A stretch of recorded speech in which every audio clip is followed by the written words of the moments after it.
रञ्जिनी नित्यप्रकाशिनी चैव स्वप्रकाशस्वरूपिणी महालक्ष्मीर्महाकाली महाकन्या सरस्वती भोगवैभवसन्धात्री भक्तानुग्रहकारिणी ईशावास्या महामाया महादेवी महेश्वरी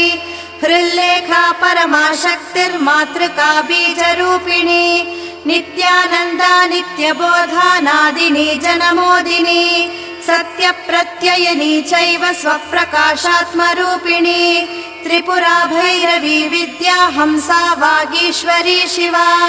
वाग्देवी च महारात्री कालरात्रिस्त्रिलोचना भद्रकाली कराळी च महाकाली तिलोत्तमा काली कराळवक्त्रान्त कामाक्षी कामदा शुभा चण्डिका चण्डरूपेशा चामुण्डा चक्रधारिणी त्रैलो